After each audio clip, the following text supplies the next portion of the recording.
Now we got monkeys outside here. This shit, bro. They trying to tune in now. They're like, yo, alright, we ain't missing. We here. Take two. We made it. Yo, they started doing it just on time. Anyways, man, you guys know what time it is. It's your boy Nate.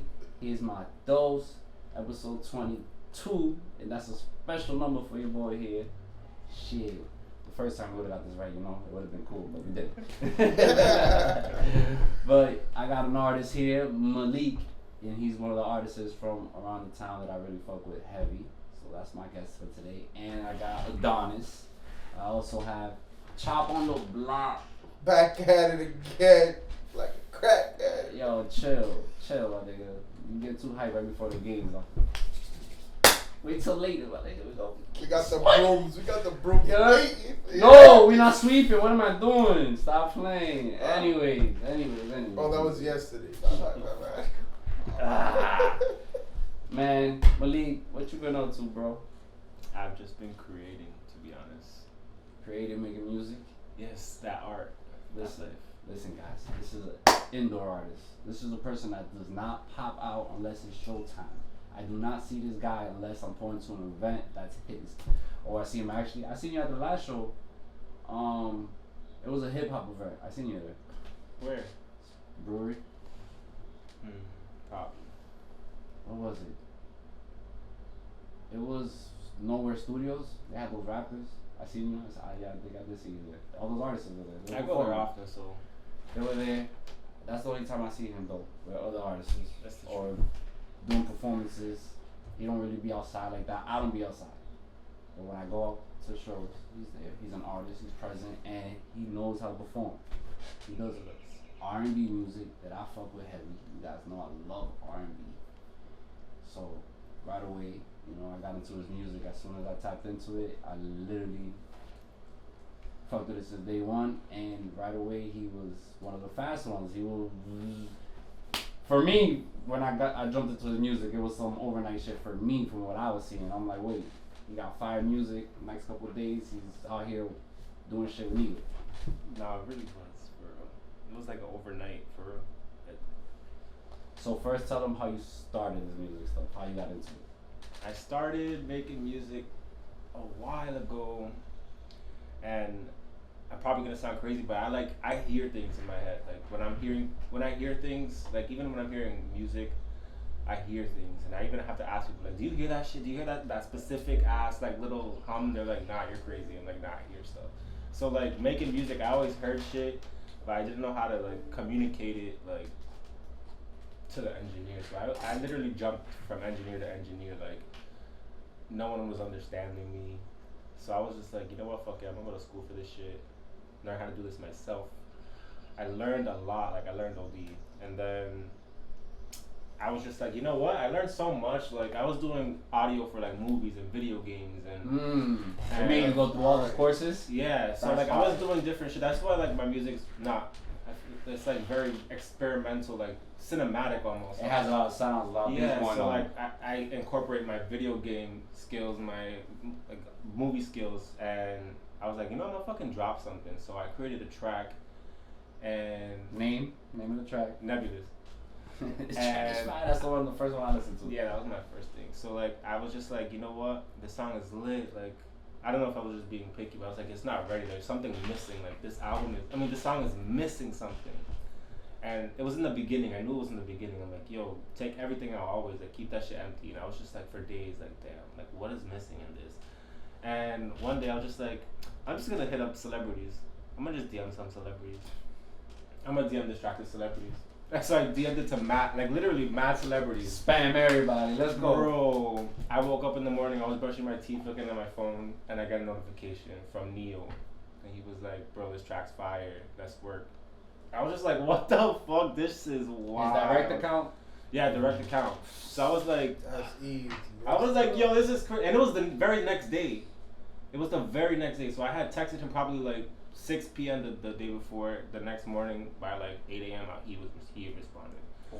So I was like, bro, and he was like, I'll do an intro for your track to introduce you to the R&B game, whatever. And I was like, an intro, the beginning of the song. What you need? Yeah, what I've been saying, something's missing right here, and it was that. That's why I'm like, yo, manifestation is real because there's no fucking way. Like that was mad random. I was like, what the fuck? But yeah, thinking about it so much that you're missing this, and yo. then it just You got the sign real quick. boom. Landed right there. I mean, you did something though to get that. You went and you started reaching out to everybody and sending it out. And it hit. It landed. I charted 5 times on 3 charts with that song. Now, is that the artist you were looking to hit the intro, or you had someone in mind you were hoping? I was just sending it literally to any R&B artist I could think of in my head. I did grow up listening to Neo a lot, so like he was one of the first options. But I sent it to like Summer, I sent it to Usher, I sent it to Chris Brown, I sent it to Neo, I sent it to You reached out. mad people. Not one person responded, but but Neo. I was like, what the? This is wild. That's awesome still. Not a lot of people get to start off like that. Bro, my first song, I was That's a like, fucking clear the sign. fuck? Yo, you gotta do this. Hell yeah. Literally. That shit made it clear to you, like, okay, nah, I really gotta do this. I went to school for it, and then obviously the first track, look at this. Boom. Yeah, shit was wild. That's pretty fine. And since then, you just been focused on the craft more? Yeah, so I still work. I still speak to him here and there. I like sending my music. Now, I seen you with Division, right? I was like on a little thing with Division, but I wasn't like with Division. No, I know you weren't. I know you went to go see a show. Yeah, right?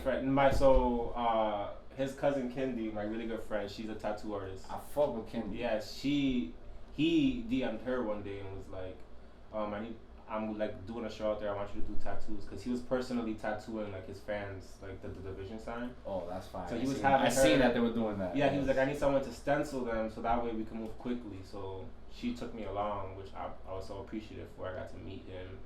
I got to meet a couple cool like producers and engineers in the process. Yeah. It was really cool. Damn, that's awesome. That's fire. Yeah, it was like 3 days. It was like 3 days. We went to New York. We did the Boston show, the New York show, and then the PA show. I smoke a lot, sorry guys, but I see this shit. Yeah. You know, I'm in the moment with it, but like I be forgetting. But now that you're here, I'm remembering. Like, hold up. Yeah. You were out there. I see pictures and shit, and it was with Kendi. So that sounds dope. That sounds like an experience. I wore those 3 days though.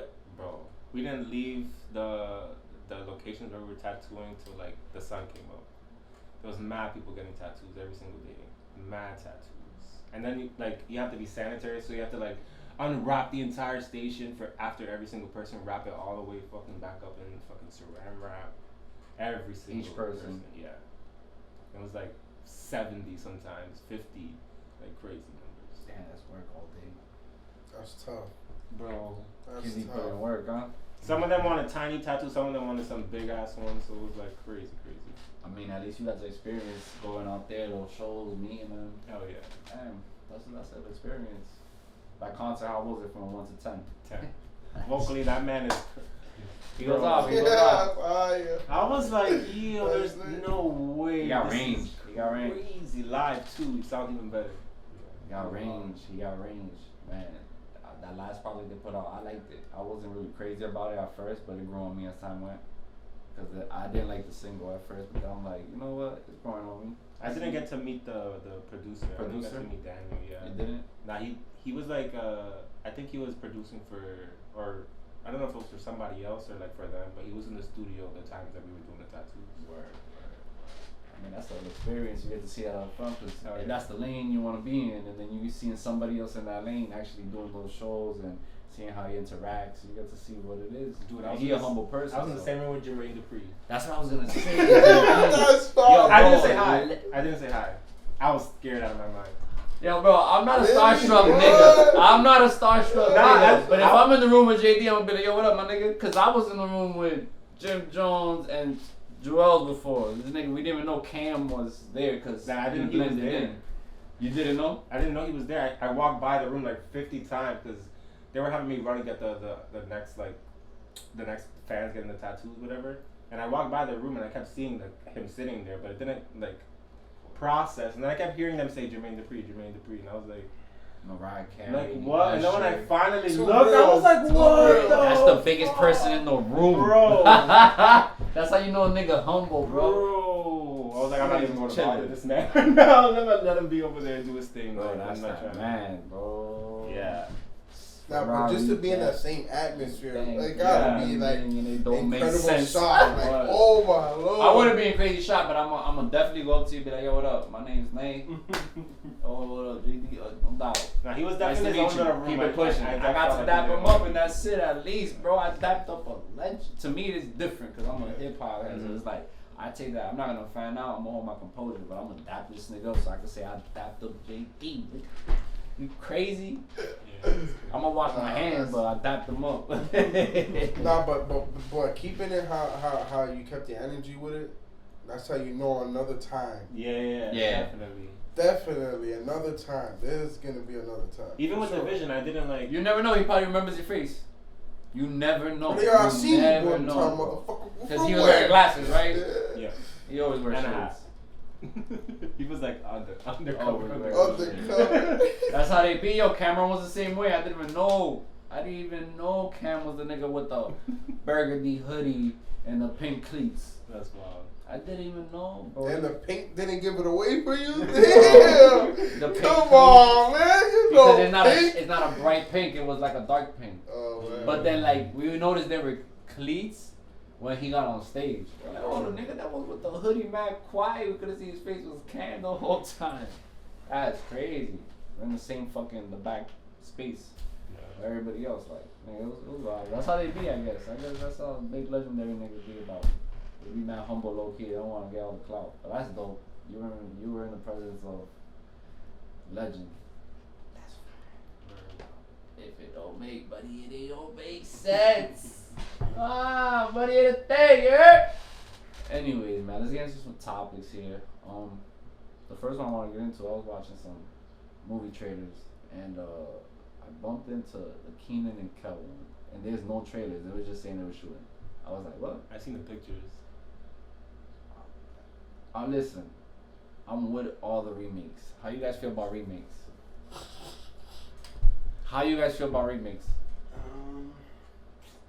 Not my cup of tea. If it impacted my childhood in some My certain boy, way- I just watched White Man Can't Jump. Ooh, how was it? With this guy, with Jack Harlow, right? Was it good? Yo, listen, Jack Harlow, he's an actor. This ain't it. He need more skill. He's an actor. He could be an actor. I ain't gonna hold you. He can act, but he needs more acting, like coaching. But I could see it. I could see it happening for him. Real talk. But it was mad corny. Damn. It was dumb corny. Is he like a little dicky actor? He's on the hippie shit. Yeah. You hit it right on the nose. Yeah, cause Little Dicky is just like weirdo. Nah, but see, Yeah, Lil it's Dicky, funny. Lil Dicky, it feels less of acting, more of really him. Right? Yeah. In his show, you feel me? Like, even with all the shit that goes on in that show, I'd be like, nah. Yo, bizarre. Have you dude. guys watched Like, the seasons? No. Yo, if you watched, you guys, Hilarious. Nah, It's just- like, they be crossing lines and shit, but I just be like, yo, Lil Dicky is one of a kind, man. Yo, I for would say. real. But, nah, it's midway there, but, you know, he's trying to do, like, some serious acting at some point in the movie. Because, you know, it's a movie where they do a lot of comedy shit. Yeah, I see. But it's corny. You see the people, the appearances, the IG people and all that shit. I was just like, I see what they did there. That's funny. Money grab and shit. But they could have left that movie alone fast. TikTok version of a movie. Yeah, they could have. Pretty much, that alright. movie Yeah. alone. And then you said House Party. House Party wasn't that bad, but it wasn't a little too. Like, I just think certain shit you can't touch. They're bro. doing part 2 of Beetlejuice. That's gonna mind for me. That I don't mind. You think so? I don't mind that. I don't mind That's that. Because it's not a remake, it's a continuance. But still, it's terrifying. It can ruin the first one. That's where I was drawing the line. No, but with see, it. the continuance is okay if it's bad. The remake of a movie that we already seen, and you're That's remaking why- it, Alright, and then it That's why I becomes drew the line horrible. with it right there. Like, if you're gonna do a Continuance remake, got- you want the remake to be better than Exactly. the classic, and it's hard to do that. You're right. Very hard. I Very can't name hard. you right now. If I did research or like, I'll probably be able to find ones that did work. But right now, I can't name you some. But I'm pretty sure that's pretty fucking hard to do, and it's very. I can't even think of like a good reboot. But Beetlejuice, I wouldn't mind. It's a continuance. It's not a remake. Yeah. They're taking the same actors That's and mad. just, you know. I can't. I It's mean, unacceptable. No, yeah, true. That's just staying in the past. It's already way too fucking about to be 20, 45 like when they already. did Fucking Belly still 2, I was like, no. The people who are really gonna get impacted by Beetlejuice are probably like already dead. That movie's mad Exactly. old. Hell yeah. Well, no, because it was part of my childhood. So I was like, I literally Yeah. Yeah, but that was like the end of it. Me and my cousins, When did that movie come loved out? that shit. 94, 90? I don't remember. I was just like, know. I watched it when I was a kid. yeah, Whenever it came out. But I ended up watching it. Me and my cousins always watched that shit. yeah, every year. That was That like shit a was ritual. Yeah. Mm-hmm. It was just like one of those things you would watch around that time Mhm. a year. You know, Halloween would come through, Okay. and then you got like the holiday movies and shit like that. Damn, 88? It came out in ¡88. Look at that. That's wild. And I was Now there's watching that part shit two. since I was a little kid. Damn. That was part of my. 88. It came out in Oh, '88. It was fuck. part of my childhood. People There's a who lot of were in people. their 20s in '88 are now in their like 60s. 100. These are 100. No, literally. They're like in their 60s. Damn. Yo, I wouldn't do remakes. I wouldn't just remakes. Leave them alone. Just like maybe some like I think mean, scary I get the movies. I think feel. scary movies could get remakes. Nah. I think scary movies are good to get remakes. Cause now you could do more graphic. You like there's a lot of movies from back then you really couldn't do with the new shit that with the new technology we have today. You feel me? So like with scary movies, I don't mind, you know. But you know, you see how it goes with scary movies. Yeah, Jamie my got God. part 10. They keep going all the way to All 20. the way. Yeah. Jason got a 10. Fuck Jason yeah. had kids. His kids had Kids, kids. Jeepers Creepers. Oh my god. Like all these niggas lived on, you know what I'm saying? Freddy lived on, you know, like niggas, but they still come out with more. So like, it's not even they make a remake. They're like, nah, Michael was the only one that had remakes, right?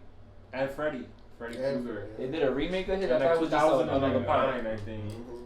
They made a remake of Elm Street. Yeah. I don't like scary movies because to me they're fucking whack. Yeah, I but watch the them. remakes are not scary. They're like you could. Yeah. The older versions look scarier. What's than that the new- Spanish movie with that Bruja or like? Yeah. Was it? That shit was scary. Yeah, that shit was different. I never seen that. Honestly, But not like scary, just Nah. spiritually. The like, way it was, the way the scenes were laid out, it's scary, my nigga. I didn't get scared, but it's like I seen people's reaction, and it's like, okay, yeah, niggas is scared of this. what shit. movie traumatized you as a kid? I know it wasn't a movie; it was a show. Which one? The Crypt. Oh, yo, Crypt Keeper. that show is scary. That skinny nigga out the grave. Oh Bro. man, I used to watch him too. I wouldn't even change it. You I was worse. You unlocked him. Bro. Nah, He used that to show like was scary. come out at night, nigga, go crazy at the Mad TV. I used to watch Mad TV as a little kid. Hell yeah. Bro, then he used to come on after or some shit like that and telling those scary stories and shit, but he used to scare the fuck out of me, bro. I used to have bad dreams.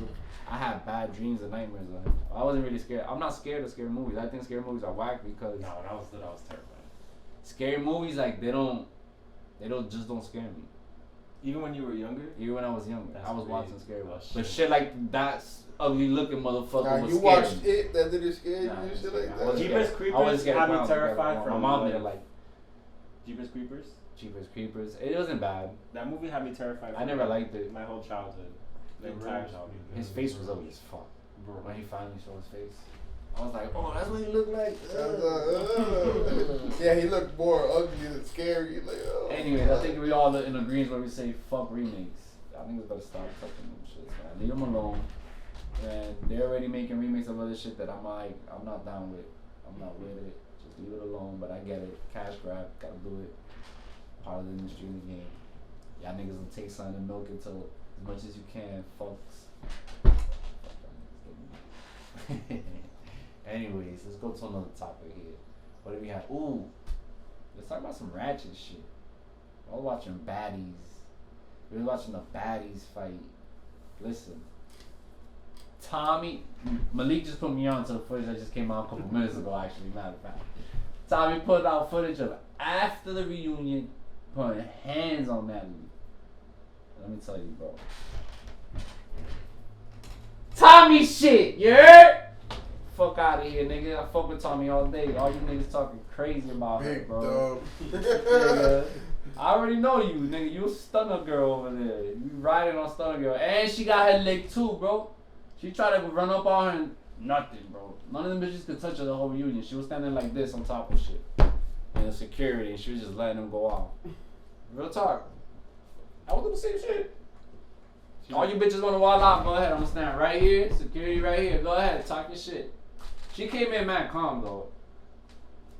Natalie was like, let's go, bitch. Let's go. The reunion just happened? Yeah. They finished yesterday. The thing was with Natalie, what I didn't like, she was trying to sick bitches on her. She was like, "Oh, y'all know, y'all gotta do what I told you gotta do. Yeah. Y'all gotta do what." She kept telling them the whole time. She thinks she's Jocelyn Hernandez. Yeah, said that hits. Hey, nah, you cannot be the Puerto Rican princess. Never that. Yo, you gotta have that different type of attitude, not that LA attitude. You gotta have that Puerto Rican breed in you, okay?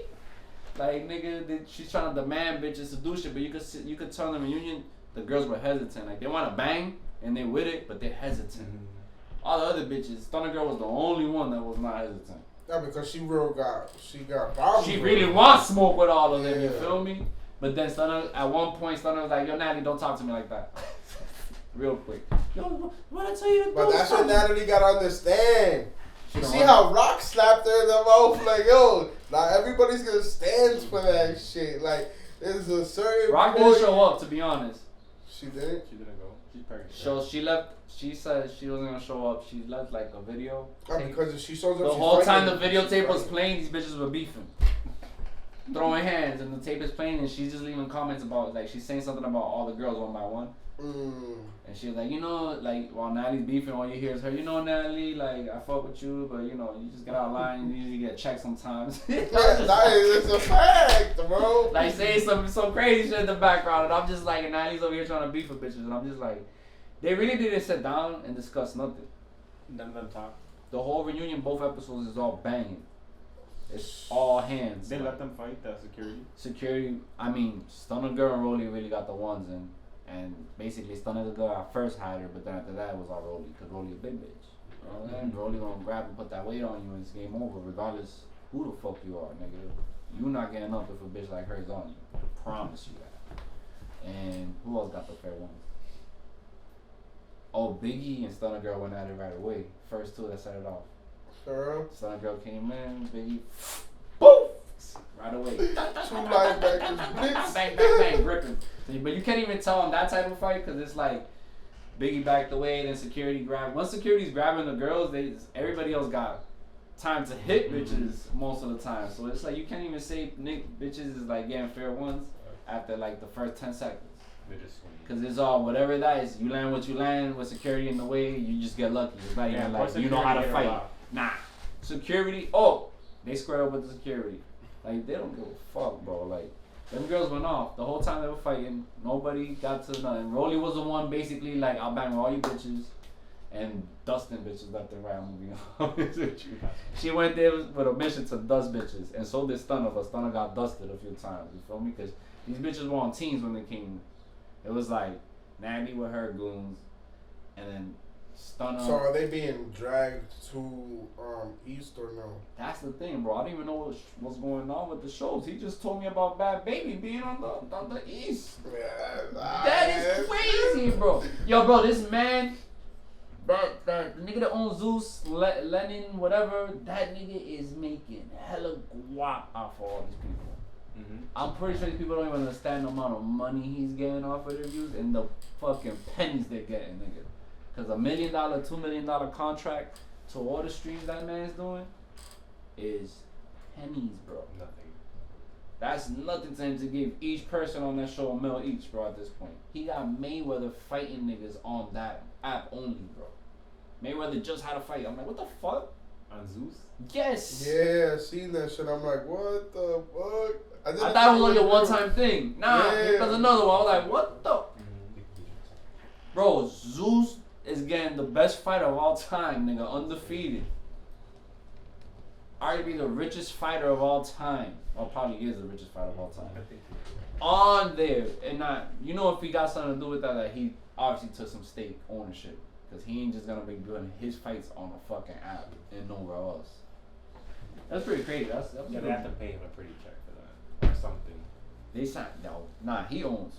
He's not one of the dudes that's in it to get to team up and make some money. Nah, I want some partnership if you're doing some deals. Like I want ownership here, nigga. He's one of those guys because he's a billionaire. So you can't tell Floyd nigga no at this point. Niggas typed in with the niggas in Dubai love him to death. The nigga has skyscrapers in Dubai. That's crazy. You know what I'm saying? Like he got mad shit outside of the United States that people don't account for and don't think of. That's wild. Yeah, he's a man of money, man. That's why that nigga, his bank accounts probably look stupid. Nigga, all the foreign bank accounts, all the endeavors, all the doors that are open for him. I mean, I heard Mike Tyson talk about when he was the main fighter. He said, I was with billionaires only. And he was the brokest nigga. I don't doubt that. He said, oh man, I was on seas on a boat for a whole year with billionaires. And we stop in every port and we travel the world overseas. Billionaires, and he was the brokest nigga there. I don't doubt it. That's crazy. But these are the type of people we don't know of. They're the niggas that own everything and shit. I was just like, that's kind of crazy. Like, connections like that, anything could happen. Shit, I fuck with that. Now look at Mike selling butt all over the world. One of the biggest podcasters in the game right now. And he a trap star. You guys listen? You guys listen to podcasts? No. Why not? I haven't found one. That's like. Have you tried? Nah, yeah, podcasting is tough because it's all over the place. Yeah, I don't know where to start. It's all over the place. Pick a topic you like, and as soon as you see a topic you like, just go into YouTube, put in that topic. I can watch like interviews and stuff like on YouTube. So if you put in a topic right now, and any of the people you see do interviews and shit like that, your algorithms will probably give you something like within that realm. Yeah. That's how YouTube works. I do like music podcasts. I don't know. That's all I listen to. Music shit. Like the Breakfast Club. Like, is that a podcast? That's a radio. That's a radio show, but they consider it a podcast. They finessed it and gave it an award as well. Mm-hmm. Yeah, that was pretty. But shit like that, if you listen to Drink Champs, shit like that. Drink Champs. Is that funny? You know, I do. All the artists go there, like artists we grew up on. So I would think you would watch. I'm not Chief Keef, Chief Keef, Kodak Black. Oh, Kodak different. He said Chief Keef earlier, so I Nah, Kodak different. He really will go up there and talk some shit. Oh no. Nah, it's just hilarious. Drink Champs is good because that's just artists that we grew up on. So it's like I watch that shit heavy because I just like watching all the OGs on that shit. That shit's hot. Other than that, I mean, yeah, within that realm you could watch shit, but I would tell people that artists to watch that shit or try to watch good ones because a lot of the niggas that like the hip hop niggas that really do a good job, they really know what the fuck they talking about. They really giving niggas game because of shit that they've been through hands on. They'll talk to you about who's the owner of this and that, like that label, who runs this and that building of record labels. Like you get to find out firsthand a lot of shit behind the scenes of how shit works because these people that have experience in the industry are talking about it. So that's why I listen to that shit. It's dope game. Like I listen to Mandy and fucking this bitch from Love and Hip Hop. Damn, I can't believe that. Bridget Kelly. She was in Love and Hip Hop with a Blanquita, but she was on Rock Nation's first artist. She has a podcast. She got a Grammy Award. You know, she got a podcast with Mandy, a ratchet ass shorty. She does like some sex podcast. She's big in the podcast. Yeah, trying to follow away Angela Yee, like she's in that realm. You feel me? All of that. Yeah, so like those girls, like there's a lot of shit, bro. Like those people be within those realms, and I fuck with it. All the shorty podcasts is about sex. Like that shit is weird. Angela Yee, yeah. I mean, but the one with Mandy and Bridget is they talk on everything, but they be talking about some real industry shit because she actually went on tour with Jay-Z. She was the first artist that they signed to Rock Nation. Shit like that. So like she went on tour with Jay-Z and Beyonce. She was under them. She was the one they groomed her. They taught her She the was game. the one grooming and all the other You know what I'm ones. saying? Rock Nation, like she was under that brand. That was their first artist. You know what I'm saying? So she got that experience, and she's not a broke bitch. You feel me? So it's like she's actually got money. She's living good. So it's like she's a person, and she still makes music. So she's a person that's considered one of those people in the industry right now, just off of a podcast. She does numbers, and they sit down with mad big R&B people. Mad R&B artists go up there. That's why I also watch it, because they talk to R&B artists. They tap in with the acts. They really tap in with the culture. They have Dreamville niggas from older acts to younger acts. Shit like that. That's why I watch these. I listen to this shit religiously, because I like to listen to that shit. I'm a hip hop head. But I tell people and artists, try it, because you get game from that shit for real. You get real game. It's not even some bullshit. It's like, because they go through just real experiences. They've been through that shit that you've been through. So when they talking and you hear it, and you be like, damn, I never tried it. Damn, I never looked at it that way. That's most of the time what I'm saying when I'm listening to these podcasts. Definitely, yeah. You know, because I have one way of looking at the industry. No, I don't. I look at this shit way different. From many people's perspective. What? This shit is like a whole lens right here. Like my eyes are not close to nothing. Damn, went on a tangent. Sorry, guys. But we'll reel it back in. We'll go back to the topic. Where were we at? Where we left off? The current state of R&B, actually. Since we're talking about music and podcasting. So right now, what's your favorite R&B artists that you guys listen to? Summer's new album is amazing. Or EP. Summer in general, I could listen to it. Well, like, I love Summer. I mean, I went to Summer's concert first time out here. I went by myself. Yeah, I love Summer before the label. I went by myself. Summer before the label was my favorite. I like. That's why before I love Clear I like all her phases. I love Clear too, because Clear and Karma are incredible. No, Clear, the first Clear EP to me is a classic. It's really what separated her from everything else. Like hearing J. Cole spit on her intro talking about Session 32. Nah, she really brought back Session 32 was my most played song on my iTunes one year. You know when you get the review? Yeah. I played that little, cause bro, it's a demo. At the end of the day, she left it on a demo, so it sounds like a nice demo. You could hear the fucking the background, the performances and shit. The fire alarm. You hit squeaking in the background because she was recording it like it's a demo. It sounded so.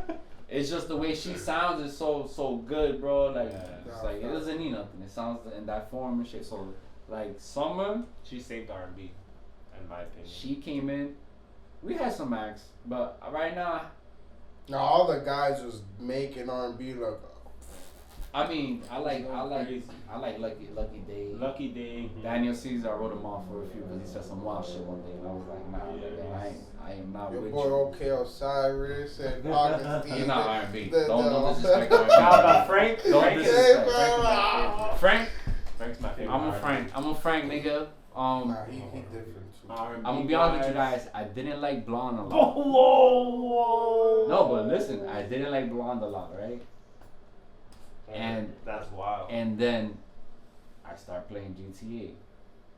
I was about to say, how can you? Oh no! Like what? And as time goes, I'm playing this game throughout the year. I'm like, yo, bro, this album is amazing. Let me put it back. Yeah, that was amazing. And then I'm like, yo, GTA really got me to listen to this shit. And I'm like, yo, bro, why? And I thought about it. I'm like, and to be honest with you guys, it was the timing of when he dropped it. I remember why it didn't hit for me. Why? It was just the timing of his music, because right before that he had Pyramids. I was stuck on all the old shit. So when he went Blonde, it was kind of like a lot of people be like, oh, Blonde is. I'm like, bro, if you listen to this and this is two different things, bro, that we're listening to. Nah, Blonde is something else. I like Endless too. Endless didn't even like really count though. What do you mean? Doesn't really count. What you mean it don't count? That doesn't count as an album. It's a project. It's a project. But like, his albums are only Channel Orange. Listen, man. You can't even. Because Channel Orange to me, bro, it's just man. When Frank first came out, it was like.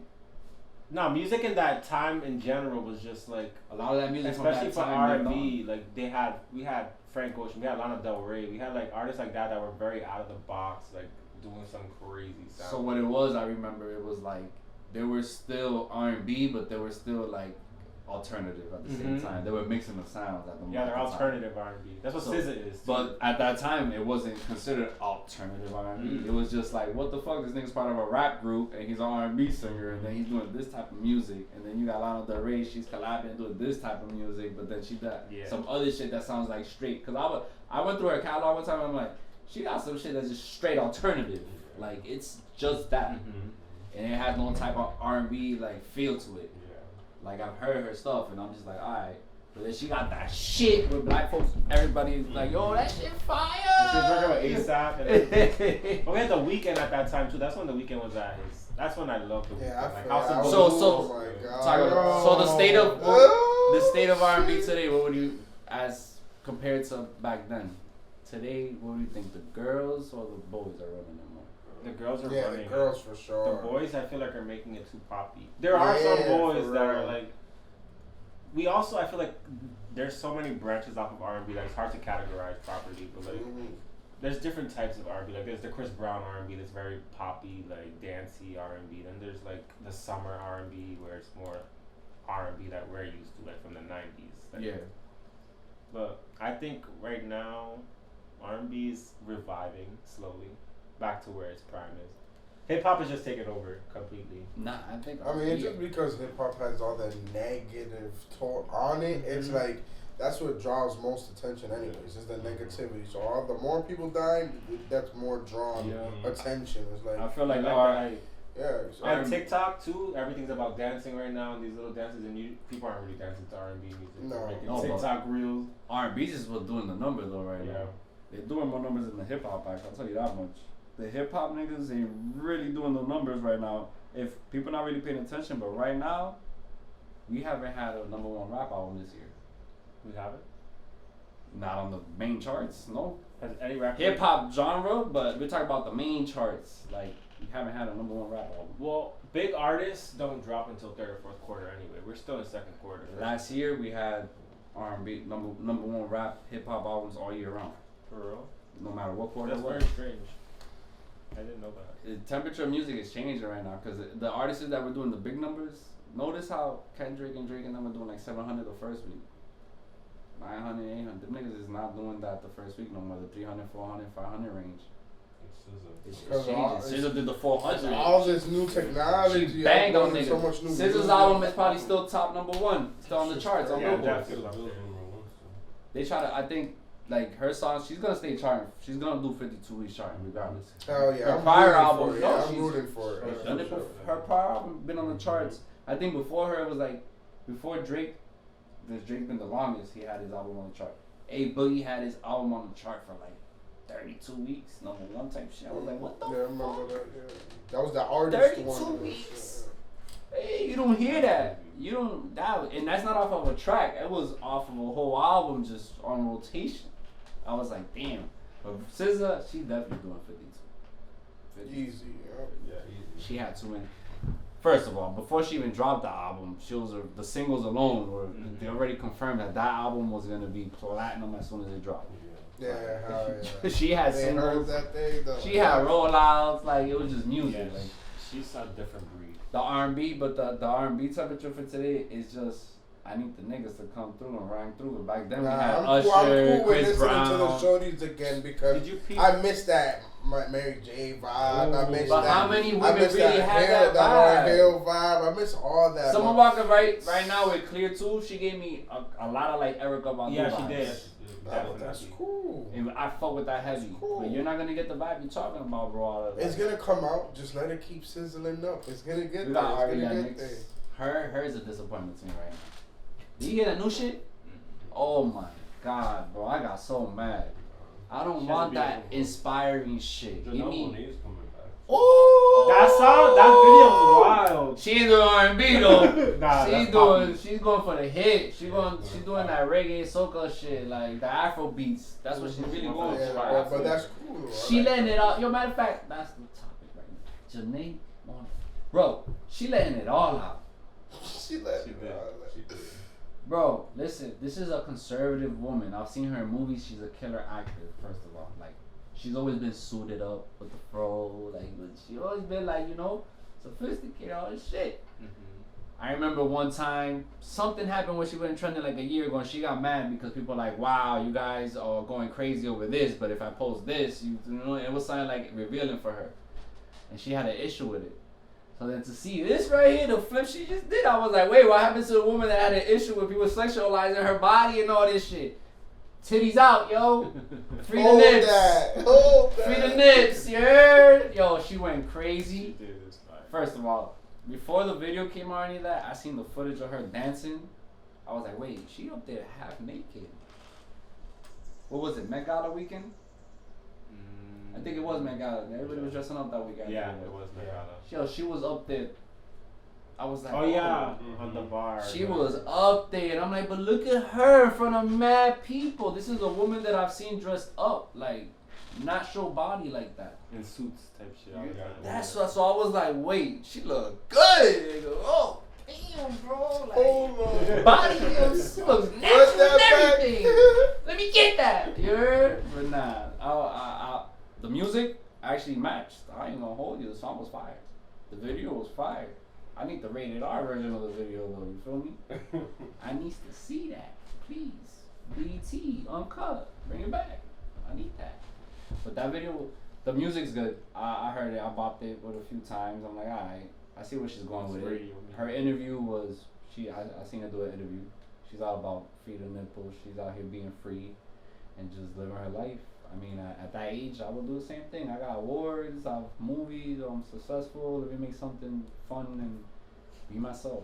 She wildin' out. She living her life. Come live over here.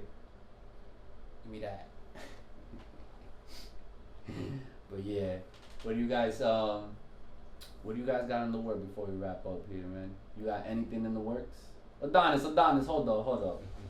We made this about Malique. Adonis, I know you do something, makeup, right? Yeah. Shit, you're trending. All the girls go crazy with this guy when he does his makeup. Yeah. Put it out there. Let them know what it is. What is it? What's the name of it? You guys can follow me at Touch of Adonis. Touch of Adonis. I'll put it up there so you guys could, Yeah. You women could get your makeup done. Yes, absolutely. Bro, it's all the time I see women with, what would you say, they get beat? Get beat, yeah. There you go. There you go. I'm trying to say it out of disrespect. Like, beating women, bro. Yeah. You get dollars for that? Yeah, that's shit. like that. I know a few. They're paying to get beat up. Damn. I'm about to start this business with beat. Damn, that's How what's is that up, though? How do you enjoy that? It's actually really fun. It's like I do it full time now. Oh, Which is a sweet. blessing. For real? Damn, you have to do it full time because I see people's faces beat all the time. Yeah. That didn't even sound right, son. That's right. You enjoyed it though, like. Yeah. It's a passion of mine for sure. Oh, so you love that. That's dope. Yeah. Man. That's the best that you got to live off the passion. Yeah. Shit, Awesome. I can't wait. Malique, what you got coming up, my brother? Any events, any projects? Ooh, my track drops on Friday. Name of the track? 222. Wait, before we go, oh shit, bro. My boy came through with some merch for the track, what other artists do not do right here, man. Let me tell you, I was saving it for this. I did a little video, but I didn't like it. I was like, I showed him, I'm like, oh, it's kind of cringy, y'all like it. So It was dead ass fun. I'm just gonna do it here. We're gonna open it up real quick before we leave. Now, what made you want to do some merch for this track release? I just be trying to outdo myself. I don't know. I just be thinking it'll be. But Creative mind, my brother. I like to connect with my supporters for sure. Like people who listen to my Word. stuff. So this is card right here. What is these numbers right here? What is this in the front? That says 222 in Taino. 222 in Taino. Damn. So you went deep with it.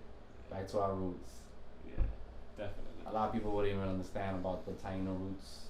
But yeah, that's pretty fire. And it's funny because it's episode 22. Yes, that's how You got a message here in the back, guys. Right here. I got fucked up English. I'm kidding. This song speaks to the importance of paying attention to the signs that are presented to us on our journey through life. Our past, present, and future selves are all interconnected as are the alternate versions of ourselves that exist in parallel realities.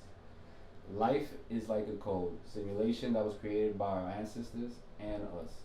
You have the power to decode its meaning. Thank you for being a part of this journey with me. Let's use the power within us to shape our lives and our reality. Malique. Those are all your quotes? Yes. You wrote those quotes? Written by me. So I'm not gonna search these shits up and someone else is gonna. Go Google it. Google it right now. Google it right now. The Google That's test, pretty man. fire. Oh, I'm trying to tell you, right here, That's different. bro. Come on, you don't, yo, bro. I'm gonna be honest. I like this. This is creative of the fact that it's plain and simple, but still the design is what makes it unique. Just a simple design. Some of you artists be doing some wild shit on your shirts. This is fire. This is fire. What the English teacher say? Short, sweet, and simple. Yeah. Perfect. Less is more. Here's my dose. I'm working this for an episode. For sure, for Let's sure. go. And then we got another thing here. I yanked it. That shit was taped. Now this is creative right here. Guys, I just want to show it. 222. I thought it was weed. I was like, yo, I was like, yo, my Uncle Bud in here? Nah. How'd you know? I said he smashed. He went crazy with this. So when you go up in here, you dig it all out, guys. Get up over. Nah, he did a good job because this shit is taped, so it was not moving, not going nowhere. Not taped, it was glued. Oh shit. Sir. Listen to this. 222. And then I thought it was a lighter. Imagine. To get for the weed. Ooh! So this is the tracks on here. Yes, sir. I'm gonna use the track for the intro, you know what I'm saying? So you guys could. I guess I'm gonna have to get this episode out by Friday. Yeah. Perfect timing. Nah, but I appreciate that. Yo, Chop. Sorry. Damn, that's amazing, One of a bro. kind. That shit different. How much effort and work you put into this? Let them know. A lot of effort and and fucking energy that I barely have for myself. Nah, it's pretty fire, bro, that you're doing that. Because in the future, guess what? As you get bigger, Bro, you're gonna like, have to how have. do you find the energy to get so creative with? It just literally comes. I don't even know how to explain it. I literally just. So when I make a song, I literally listen to it 500 times. I just lay there, and like I get high, and I just lay and listen, and sometimes I'll paint or like draw on my iPad. Yeah. Even if I'm not drawing something specific, colors that I feel listening to that song or whatever. So I look at the colors, I'm like, this is giving me this vibe. So like the glitches in the song gave me like a vibe of like the past, but like it was R&B. So I was just like, yo, let me like try to create something that's like a combination of the past, present, and future. So like the box is made of wood, looks kind of old and type shit, like grass. No, it's contradicts with the technology of the future, yeah. So it was like I was just thinking of shit like that. I was like, yo, that'd be fire. You spaz with it. That's real creative as fuck though. Thank you, bro. I fucked with it. It was good. Rollout. Like for the album. I'm like, oh damn. And then he told me he only made a certain amount. So I felt even more special. But yeah, I appreciate it, man. You only made 22? No, I wish. I don't even wish because that shit would have took forever. Man. I mean, I don't give a fuck. I got one. Anyways, I appreciate you guys putting up tonight, man. Chopping it up with us, doing an episode. You guys go check out his music. Shout out your socials. Where they could contact you at. It's Malique.music, yeah, for sure. It is. I have to write it up there. Just yeah, to make perfect. sure. IG. Malique.music. I'll put it up there. You guys, Yeah, you guys know time. It'll be down there somewhere. In there. Anyways, guys, again, I appreciate you guys putting up tonight, man. It was good having you guys. Hopefully, I got you guys back here to talk some shit, you know, for some whatever you want to release, whenever you want to pull up, talk some shit. Let me know, nigga. Open doors. So Don is safe for you. We here. You want your shorty beat? Holla, bro. Yeah. You guys know what time it is. It's your boy Nate with my guest tonight. Y'all have a good one. Follow, like, subscribe, share. Tell a friend, tell a friend. Go ahead.